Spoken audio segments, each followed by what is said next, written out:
Magandang araw mga kaibigan.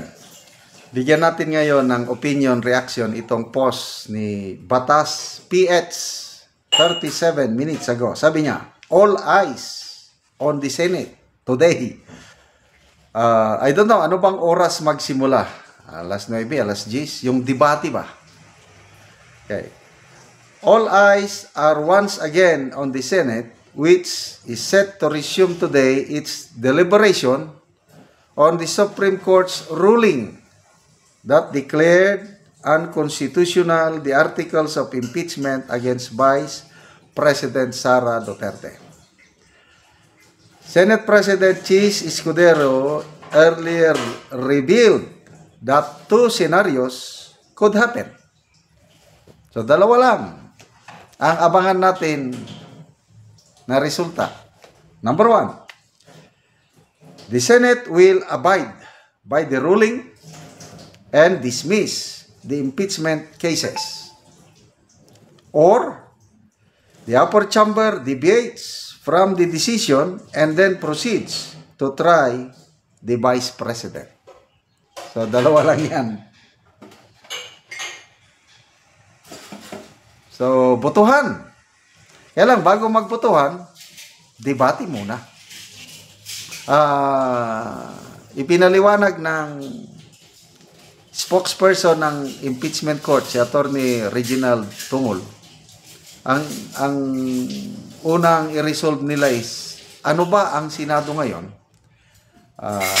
Ano yung personality ba? Hindi ko Are they going to decide in a plenary session or as an impeachment court? Yan pa eh. I-reconvene ba nila ang impeachment court para i-decide yung issue at hand kung susundin nila ang ruling ng Supreme Court or plenary ano na lang. So, yun ang abangan natin ha. So, balitaktakan yan, balitaktakan. Okay. Whichever, plenary or impeachment court, darating sa main event. Ang main event, o main issue is, susundin ba nila ang desisyon ng Korte Suprema at i-dismiss na ang kaso o hindi? So, alam naman natin, yung grupo ng mga senador, 4 or 5, yung gusto, wag sundin. Tuloy natin ang impeachment trial. So, itong mga senador na ito, based on their pronouncement, itong mga nakarang araw is Senator Tito Soto.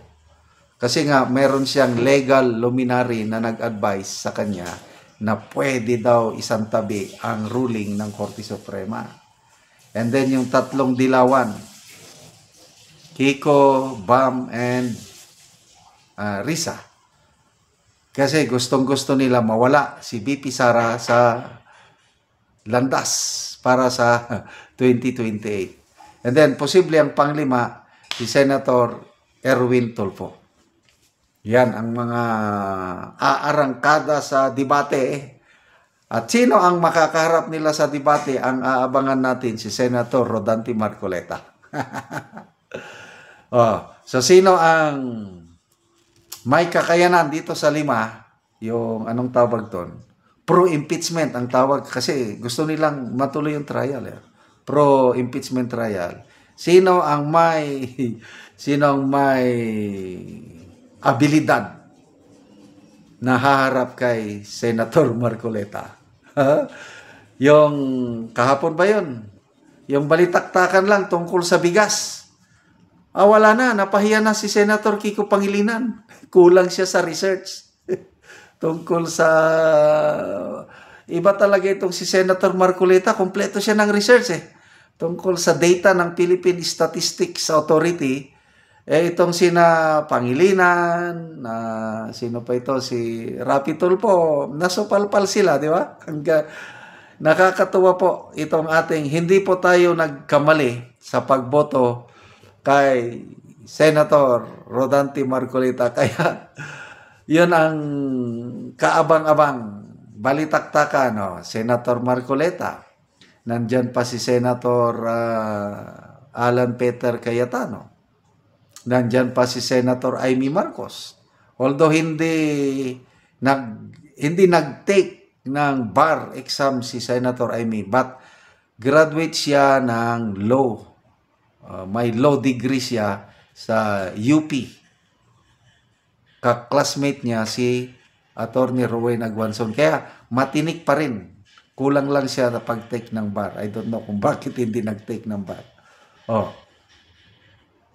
Marcoleta, Alan Peter Cayetano, Amy Marcos, isama mo na rin dyan si Senator Pia Cayetano na abogado. Yan, puros anti-impeachment ang yan. Nakikita ko, nandyan pa si Senator Jinggoy. So, yan na yung bloodbath mamaya. Bloodbath. So, sino ang mananaig? Alam na natin. Lalo na, yung pronouncement ng, ito, malaking tulong ito. Yung pronouncement ng Supreme Court, yung press release nila, na final and, immediately executory yung desisyon.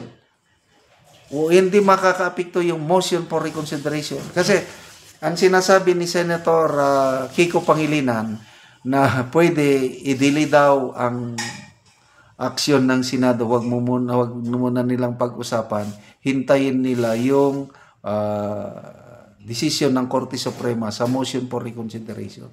Ay hindi. Final and executory. Meanwhile, basahin ko dito. Meanwhile, in a press release on Tuesday, the Supreme Court emphasized that the ruling on impeachment should be enforced immediately. And the motion for reconsideration filed by the House of Representatives has no effect on the immediately executory nature of the July 25 decision. So, to the senators na yung thinking nila is i-dismiss na, lalong makakatulong itong press release ng Supreme Court.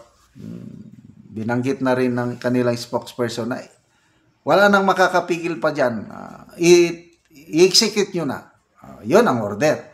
Yung motion for reconsideration, so be it. Hintayin natin kung until such may another ruling ang Supreme Court. So, to me, tapos ng boxing. Or, hindi pa nagsisimulang boxing, knockout ng kalaban. Sinong mga kalaban? Yung mga pro-impeachment, mga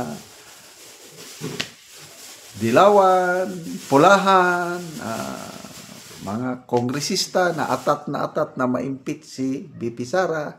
Yan lang sabi nga ni Senator Marcoleta, lentek lang ang walang gante, humanda na kayo. Hindi nyo matatanggal si BP Sara sa pwesto.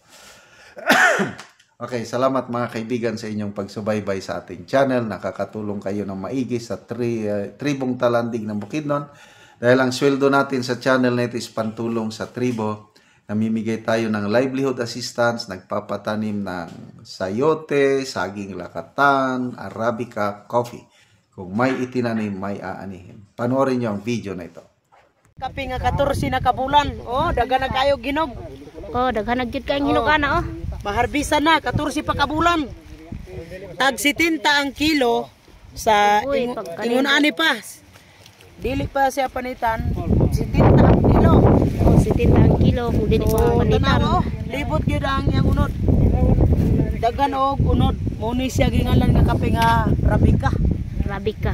14 kabulan mag-harvest na ka sa kape. So pag makita gid nato nga luwagid kayo ang kape ni Uncle Arnel. So diri mi nakapalit og seedling sa kape nga tag 25 pesos ang kanang sa kapunuan. Kay naginaot mi nga makawas mi sa kalisod pohon nga mag-harvest sad mi sa kape. Kay nadasig mi sa among pagbisita dire. Kayo makita gid namo nga dayo na kape apan nagkalain-lain ni og tag iya. Dagan gid kayo bunod. Makita gid nato sa sunod nga pag-harvest dagan na pod karong mga isa ka semana pag-harvest si Uncle Arnel. So mo ani mi dire mo bisita mi. Kay nadasig mi sa pagkakita namo sa kape. Nga daghan ang unod. So makita gid nimo nga daghan kay unod sa Arabica nga kape.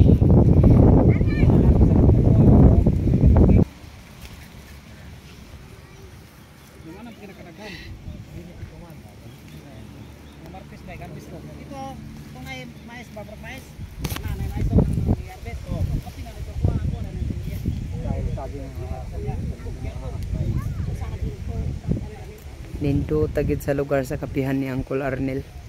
So muna ang una niyang tanong, mga 12 years na.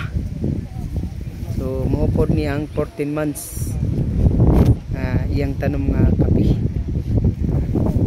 So nadasig yun ni ani sa pagpananom. So pananom nami og maghawas mi sa kalisod og naa nami hatag sa mga anak nga kinahanglanon nila sa ilang pag-eskwela aron makalampo sila kung naa